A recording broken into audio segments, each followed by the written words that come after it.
మౌన పోరాటం. నువ్వు మా అమ్మ జానకివేనా లేదంటే మా అమ్మలా నటిస్తున్న దుర్గవా? చెప్పమ్మా ప్లీజ్. సూపర్. ఇప్పుడు మన డౌటే సౌందర్యకొచ్చింది. చూద్దాం ఏం చెప్తుందో. ఇప్పుడేంటి? నేనెవరు అనేది నీకు తెలియాలి, అంతే కదా? అవునమ్మా, నువ్వు నిజంగా మా అమ్మవే కదా? ఒకవేళ నువ్వు దుర్గవైతే అది కూడా చెప్పేసేయ్. నువ్వు మా మంచి కోసం నటిస్తున్నావు కాబట్టి నేను నిన్నేమనుకోను. అమ్మ నిజం, నాన్న నమ్మకం అంటారు. కానీ మన విషయంలో అమ్మ కూడా నమ్మకం అపనమ్మకాల మధ్య ఊగిసలాడే పరిస్థితి వచ్చింది. ఏం చేస్తాం?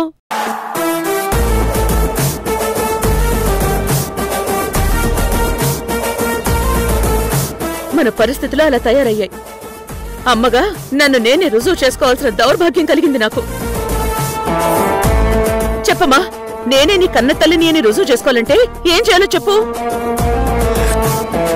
నువ్వేం చెయ్యక్కర్లేదమ్మా, నీ నోటి మాట చాలు.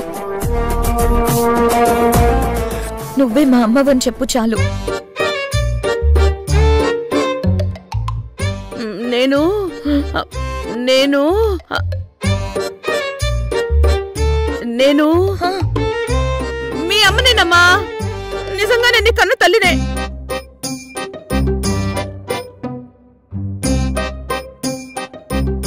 ఎవరది? మన ఇంట్లో ఉన్నది జానకే? అమ్మా, ఆ రుద్ర వాళ్ళు నీకు నిజంగా కంటి ఆపరేషన్ అవ్వలేదని, అదంతా అబద్ధమని దుర్గమ్మ ఇక్కడికొచ్చి చూపొచ్చినట్టుగా నటిస్తుంది అని అంటున్నారు.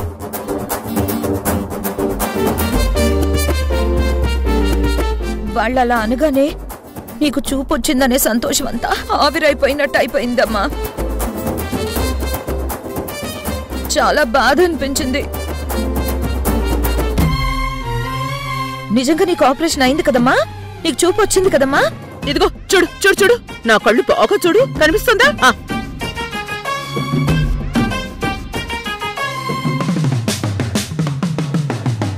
ఇదిగో నీ చేతి మీద పుట్టుమచ్చుందా? ఇదిగో చూడు.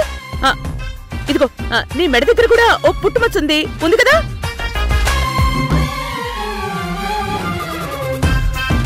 అంటే నాకు చూపు వచ్చినట్టే కదా? చూడు, వచ్చింది కదా చూపు. చెప్పు. అవును, అంటే రోజు ఆఫీస్కి వెళ్తుంది నువ్వే కదా? అక్కడ అన్ని వ్యవహారాలు చూస్తుంది నువ్వే కదమ్మా? దుర్గమ్మ కాదు కదా? అయ్యో కాదు సౌందర్య, నేనే ఆఫీస్కి వెళ్తున్నాను, అన్ని పనులు నేనే చేస్తున్నాను. కాకపోతే మీ తాతయ్య వల్ల పరిచయమైన దుర్గమ్మ నాకన్ని విషయాల్లో సాయం చేస్తోంది. నేను కష్టంలో ఉన్నప్పుడు ధైర్యం నింపింది, నాకు దగ్గరుండి కంఠాపరేషన్ చేయించింది. ఆఫీస్లో నాకు ఏదైనా డౌట్ వస్తే ఫోన్ చేసి అడుగుతాను, వెంటనే పరిష్కారం చెప్తుంది. ప్రతి విషయంలో ఆ కనకదుర్గ రూపంలో ఉన్న ఈ దుర్గమ్మే నాకు నీడలా ఉంటుంది. కానీ ఆ రుద్ర అంటుంది మీ అమ్మ ఇక్కడ లేదు, దుర్గింట్లో ఉంది, ఇందాక రోడ్డు మీద ఆ దుర్గ కోడలతో కలిసి కనిపించింది అని అంటుంది.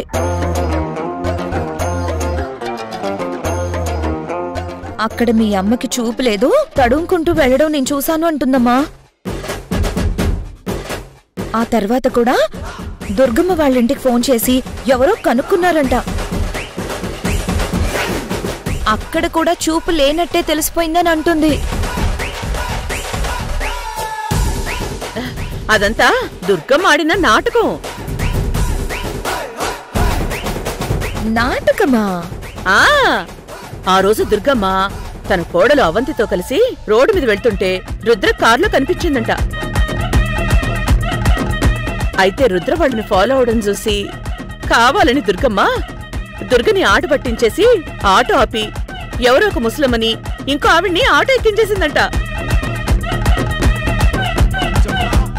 తర్వాత ఇంటికెళ్ళాక కూడా మహేంద్ర నక్షత్రకి ఫోన్ చేశాడు అని తెలుసుకుని కావాలని ఇంట్లో కూడా చూపులేనట్టు నటించిందంట. దాంతో మహేంద్ర వాళ్ళు నేననుకుని దుర్గని కిడ్నాప్ చేసేశారంట. ఓ అవునా? ఇదే జరిగింది. అంతేగాని మహేంద్ర వాళ్ళు అనుకుంటున్నట్టు నేను దుర్గమ్మ ఇంటికి వెళ్ళలేదు, దుర్గమ్మని ఇంటికి రాలేదు. కాని పాపం ఇప్పుడు ఆ దుర్గమ్మని వీళ్ళు ఎవరు ఎత్తుకుపోయి దాచేశారంట. అయ్యో అవునా? ఎంత బుద్ధి చెప్పినా వీళ్ళ బుద్ధులు మారడం లేదు. వీళ్ళకి ఆ దేవుడే సరైన శిక్ష వేస్తాడు. అవునమ్మా, వాళ్ళ పాప వాళ్ళకి తగిలి తీరుతుందమ్మా. సరే సరే, ఎక్కువ శాపనార్థాలు పెట్టుకు. కాళ్ళు చేతులు విరిగినా విరగచ్చు. నాకు ఆకలేస్తోంది. సత్యని వేడివేడిగా ఏమైనా స్నాక్స్ చేసి మందాం. పద రా.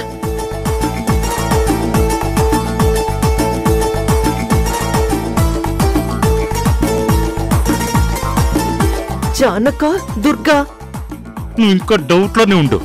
నీ డౌట్ నువ్వు కాళ్ళు చేతులు పడిపోతాయి. పద.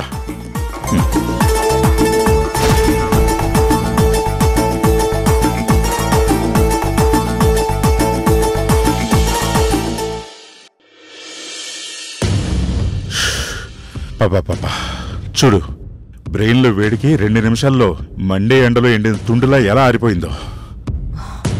నాకు కూడా దాని గురించి ఆలోచించి తల మొత్తం పగిలిపోతుంది. 2 టాబ్లెట్లు వేసుకున్నా, 2 బాంబులు రాసుకున్నా తగ్గట్లేదు. ఏది నిజమో ఏది అబద్ధమో తెలియట్లేదు. ఏది నమ్మాలో ఏది నమ్మకూడదో కూడా అర్థం కావట్లేదు. అందరికీ ఆన్సర్ దొరికేస్తే మనల్ని టెన్షన్ పెడతారు. అందుకే కన్ఫ్యూజన్లో పెడితే క్వశ్చన్ మార్క్ దగ్గరే ఆగిపోతారు.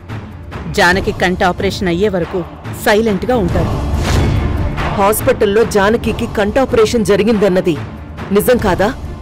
కాదురా, అది అబద్ధం. ఏమో, దుర్గే అలా ఏర్పాటు చేసిందేమో. అవును, నేనే డాక్టర్ గారితో మాట్లాడి ఆ ఏర్పాటు చేశాను. మరిక్కడ తనే జానకినని, దుర్గ వాళ్ళింట్లోనే ఉందని సౌందర్యకి చెప్తుంది కదా. అలా చెప్పకపోతే వాళ్ళు నమ్మరు కదా. ఏమో, దుర్గే అలా చెప్పించిందేమో అంటుందేమో రుద్ర. అవునరా, నేనే సౌందర్యతో అలా మాట్లాడించాను. నన్ను ఎవరో కిడ్నాప్ చేసి తీసుకెళ్లిపోయారని నమ్మించేశాను. లేదు, దుర్గత్తయ్య అలా చేయదు. మరి మరింటికి బయట వాళ్ళు ఎవరు వచ్చినట్టు గాని, ఇంట్లో నుంచి ఎవరైనా మనుషులు బయటికి వెళ్ళినట్టు కానీ మన స్ట్రీట్ సీసీ కెమెరా ఫుటేజ్లో కనపడలేదు. కనపడదు, ఎందుకంటే నేనింటి నుంచి వెళ్ళింది బ్యాక్ డోర్ నుంచి. అందుకే ముందున్న కెమెరాలో నా ఆచూకీ దొరకదు. మరి మురారి ఆ రోజు రాత్రి దుర్గతో మాట్లాడాడని సువర్ణ అంత క్లియర్గా చెప్తుంది. అవును, మురారి నాతో కూడా ఈ మాట చెప్పాడు. అవునరా, అది నిజమే. ఎందుకంటే ఆ రాత్రి నేను మనింట్లోనే ఉన్నాను. అది నిజమేనా? అవునరా, అది కూడా నిజమే. ఆ రోజు చీకటి పడ్డాక జానకిని అక్కడి నుంచి ఇక్కడికి రమ్మన్నాను. నేనెవరూ చూడకుండా బయటకొచ్చేశాను. జానకి తిన్నగా ఎవరితో మాట్లాడకుండా తన బెడ్రూంలోకి వెళ్ళిపోమన్నాను. నేను మనింటికొచ్చేసి రాత్రి 12 వరకు రామాయణం నోట్ చేశాను. అప్పుడే మురారి నన్ను చూశాడు. 1 గంటకే బ్యాక్ డోర్ ఓపెన్ చేసి బయటికి వెళ్ళిపోయాను. అప్పటికే ఇక్కడ అక్కడ అందరూ మంచి నిద్రలోకి వెళ్ళిపోయారు. నేను సైలెంట్గా జానకిని తీసుకెళ్లి ఒక ప్లేస్లో సేఫ్గా దాచేసి మళ్ళీ ఇంటికొచ్చేశాను. అంటే ఇక్కడ ఉన్నది దుర్గే అయ్యుంటుందా? కన్ఫర్మ్ గా దుర్గే.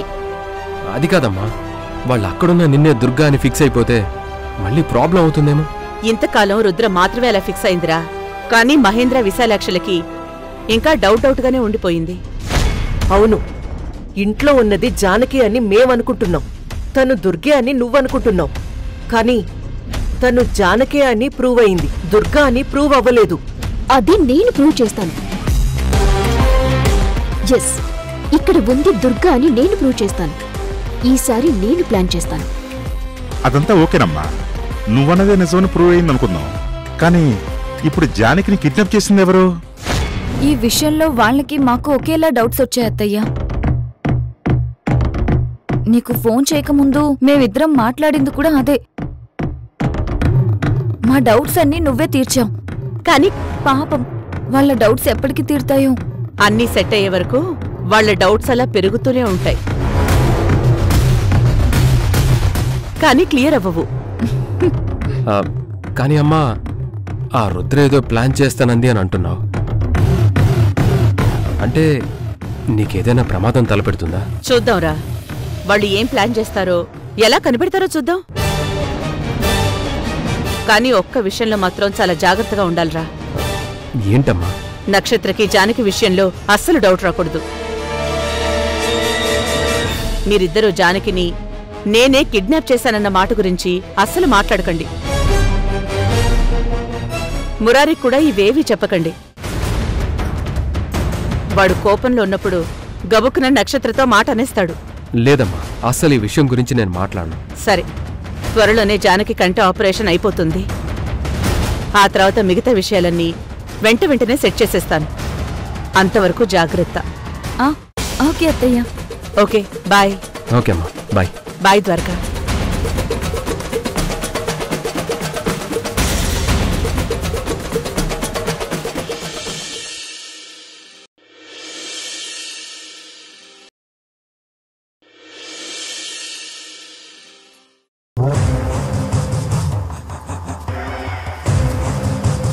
విశాలక్షి, నీ ఫోన్ ఎక్కడుంది? సువర్ణ గారు ఫోన్ చేస్తుంటే ఆన్సర్ చేయట్లేదంట. పైన రూమ్లో మర్చిపోయాను. ఓకే, ఇదిగో లైన్లో ఉన్నారు, మాట్లాడు.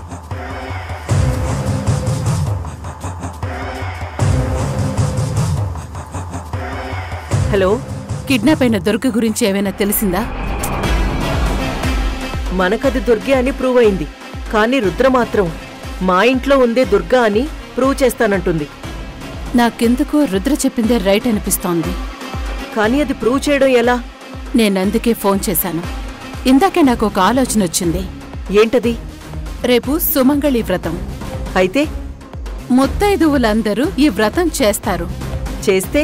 నేను చెప్పేది నీకు అర్థమైనట్టు లేదు. భర్త నిండు నూరేళ్లు ఆరోగ్యంతో ఉండాలని కోరుకుంటూ ముత్తైదువులంతా ఈ వ్రతం చేస్తారు. ఓ, జైల్లో ఉన్న నీ భర్త క్షేమం కోరి నువ్వు చేస్తున్నావా ఆ వ్రతం? తాంబూలానికి నన్ను రమ్మంటున్నావా? రా, తాంబూలానికొచ్చి కడుపు నిండా భోజనం మింగి వెళ్ళు. సువర్ణ, లేకపోతే నేను చెప్పిన దాంట్లో పాయింట్ పట్టుకోకుండా ఏదేదో మాట్లాడుతున్నావేంటి? అసలు నువ్వు ఏదేదో చెప్పే బదులు డైరెక్ట్గా ఆ పాయింట్ ఏదో చెప్పొచ్చుగా. సరే, మీ ఇంట్లో ఇద్దరు ముత్తైదువులున్నారు. నువ్వు, జానకిలా అక్కడున్న దుర్గ. అర్థమైంది సువర్ణ. ఏమర్థమైంది? రేపు మా ఇంట్లో కూడా సుమంగళి పూజ చేయించాలంటావు, అంతే కదా? 100%. నేనేం చెప్పాలనుకుంటున్నానో నువ్వు అదే చెప్పావు.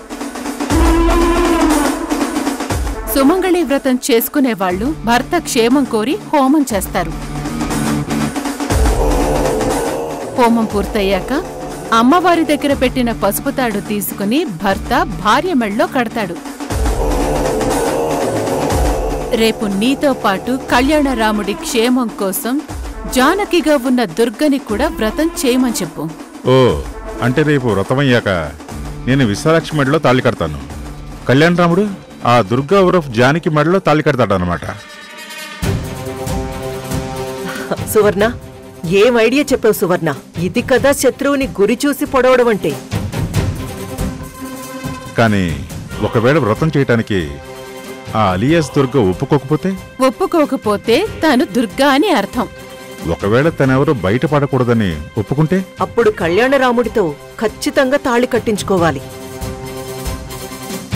ఒకవేళ తను నిజంగానే జానకి అయితే ఆనందంగా తాళి కట్టించుకుంటుంది. లేదు తను దుర్గే అయితే ఆ తాళి కట్టించుకోకుండా తప్పించుకోవాలని చూస్తుంది. అలా తప్పించుకోవాలంటే మనమెలా వదిలేస్తాం? తను కన్ఫర్మ్ గా దుర్గే అని అరెస్ట్ చేయిస్తాం. సో రేపు కన్ఫర్మ్ గా అక్కడున్నది దుర్గో జానకో తెలిసిపోతుంది. కాబట్టి రేపు వ్రతానికి నేను కూడా వస్తాను. దుర్గా అని తెలిసిందో వెంటనే పోలీసుల్ని పిలిచి దాన్ని పట్టించేద్దాం.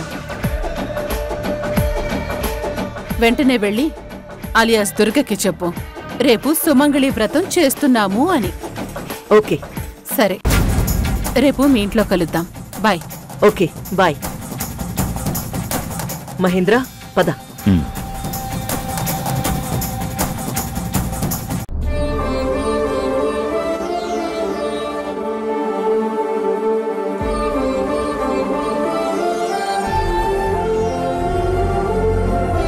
జాగ్రత్తగా నడు. కళ్యాణరామా, ధైర్యంగా నడవరా. ఆగనడు. తొందరగా నడిచేసి చక్కగా అయిపోవాలరా. నీకు బాగైపోవాలరా. ఖచ్చితంగా బాగైపోతుంది. మీరేం దిగులు పెట్టుకోకండి. చక్కగా నడిచేస్తాడు, తిరిగేస్తాడు.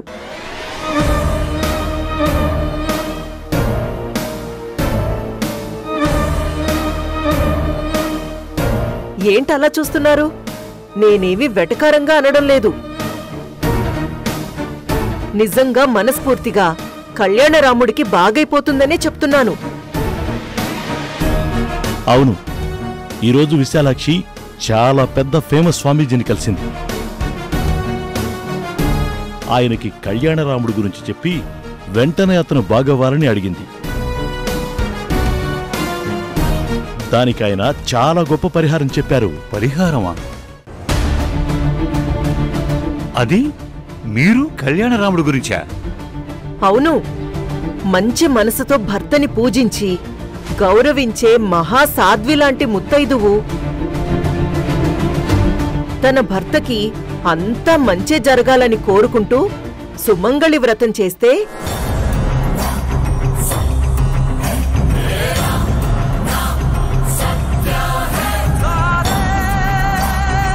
సుమంగళి వ్రతమా? సుమంగళి వ్రతమే. సుమంగళి వ్రతం చేస్తే భర్తకున్న అన్ని అరిష్టాలు పోయి చాలా మంచి జరుగుతుందంట.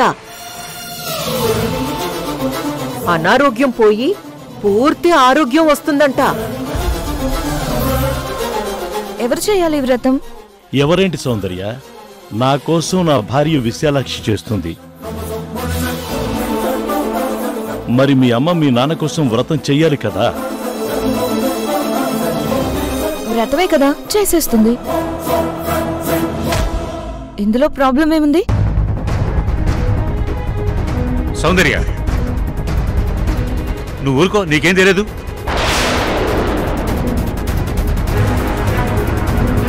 ఏంటి సౌందర్యేతో తప్పు మాట్లాడినట్టు దీన్నరుస్తున్నావు? ఎందుకలా కంగారు పడుతున్నావు? కంగారా? అదేం లేదే. జానకిని చెయ్యమనేది ఏదో వ్రతమే కదా. ఏదో నిప్పుల మీద నడవమన్నట్టు, అగ్నిలో దూకి అగ్నిపునీతమన్నట్టు ఎందుకు అలా టెన్షన్ పడిపోతున్నారు? అలాంటిదేం లేదు, అలాంటిదేం లేదు. కానీ ఇప్పుడు అలాంటివన్నీ ఎందుకు అంటున్నానమ్మా. అదేంటి మంచి చేయమంటే ఎందుకంటావ్? ఓ జానకి, వచ్చావా? చూడు, నేనిన్ని రోజులు మీకు చెడు చేస్తున్నానని నన్ను తిట్టారు, నా భర్తని కూడా తిట్టారు. నువ్వు మాలో మార్పు రావాలని ఆ కొరడాతో కొట్టావు కూడా. సరే, ఇన్ని రోజులకి నాకు బుద్ధొచ్చి నేనేదో మంచి చేద్దామని చూస్తుంటే ఇదిగో చూడు, మీ మావయ్య అడ్డం పడుతున్నాడు. ఇప్పుడు నీలో ఏం మార్పు వచ్చింది? మా మావ ఎందుకు అడ్డుపడుతున్నారు? అదే జానకి, నువ్వు కళ్యాణరాముడికి త్వరగా బాగైపోవాలని, అతను లేచి నడిచి నార్మల్ అయిపోయి ఆఫీస్కి వెళ్లాలని ఏదేదో కోరుకుంటున్నావు కదా. కోరుకోవడం కాదు, దానికోసం పాపం చాలా కష్టపడుతుంది కూడా. అందుకే నీ కష్టం చూడలేక నేను స్వామీజీని కలిసి నీ గురించి చెప్పాను. కళ్యాణరాముడికి ఎలాగైనా బాగైపోవాలని చెప్పాను. దాంతో ఆయన నీతో సుమంగళి వ్రతం చేయించమన్నాడు.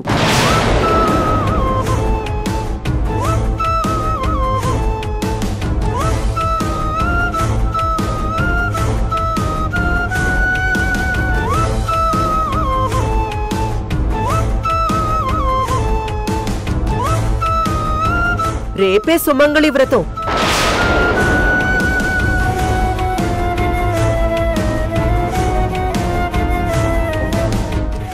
స్వామీజీ చెప్పిన తర్వాత మహేంద్ర జీవితం బావుండాలని నేను కూడా ఆ వ్రతం చెయ్యాలని డిసైడ్ అయ్యాను. కళ్యాణరాముడి జీవితం బావుండాలని నువ్వు కూడా ఆ వ్రతం చేస్తావని చెప్తుంటే ఇదిగో ఈ ముసలోడు సారీ అలవాట్లో వచ్చేసింది. మా డాడీ వద్దంటున్నాడు, ఇలాంటివి ఇప్పుడెందుకు అంటున్నాడు. ఏం దుర్గా నువ్వు చెప్పు.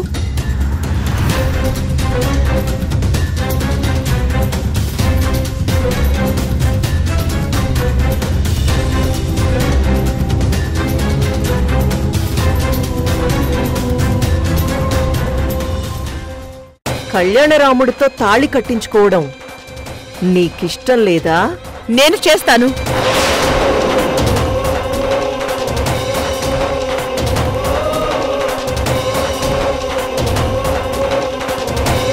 సుమంగళి వ్రతం నేను చేస్తాను.